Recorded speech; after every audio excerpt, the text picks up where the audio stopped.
कहानी का शीर्षक नवंबर की रात और ट्रेन का सफर।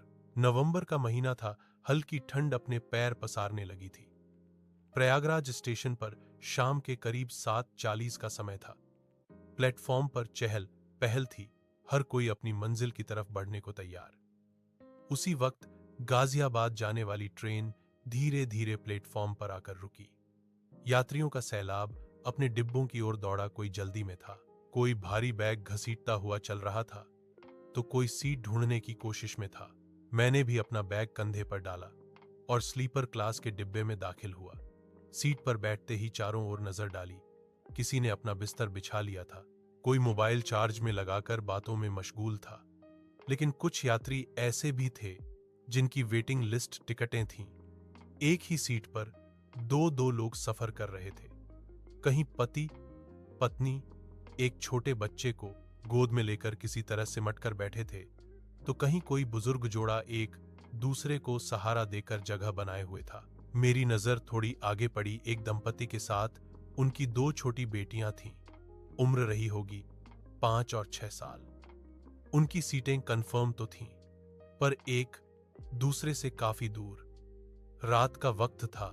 पिता ने बड़ी विनती की अपने आसपास के यात्रियों से कि कोई सीट बदल दे ताकि वो सब साथ बैठ सकें।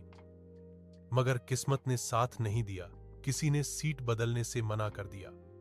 आखिर में उसने अपनी पत्नी को एक सीट पर बैठा दिया और खुद दोनों बेटियों के साथ रात गुजारने लगा। आंखों में थकान थी, पर चेहरे पर अपनापन और मजबूरी दोनों झलक रहे थे। 2 सीट आगे एक छोटी सी लड़की अकेली यात्रा कर रही थी। उसके चेहरे पर हल्की घबराहट थी, शायद पहली बार अकेले सफर कर रही थी। उसका टिकट भी कंफर्म नहीं था। उसका छोटा सा बैग मेरी ही सीट पर रखा था।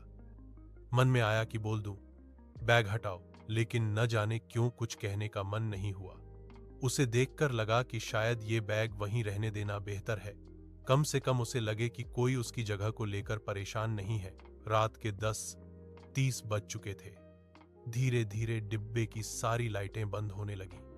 लोग कंबल ओढ़कर सोने की तैयारी में थे, पर वो लड़की अब भी चुपचाप बैठी थी, थोड़ा थोड़ा इधर उधर झांकती हुई। मैंने महसूस किया कि वो नर्वस है। मन हुआ कि कह दूं, अगर चाहो तो मेरी सीट शेयर कर लो, मगर फिर हिम्मत नहीं हुई। कहीं उसे बुरा न लगे, ये सोचकर चुप रहा। मोरल सपोर्ट देने के लिए बस इतना किया कि अपनी लाइट बंद नहीं की। बैग से बिस्किट निकाले और खाने लगा ताकि माहौल में थोड़ी सामान्यता बनी रहे। करीब 11 बजे उसने धीरे से अपना बैग उठाया और ट्रेन के गेट की ओर बढ़ गई। फोन पर किसी से बात करती हुई वह गेट के पास जाकर खड़ी हो गई। तब समझ आया, शायद उसका स्टेशन आने वाला था। थोड़ी देर बाद ट्रेन रुकी और वह उतर गई। मन को अजीब सा सुकून मिला। अच्छा लगा कि उसकी घबराहट का सफर अब खत्म हुआ।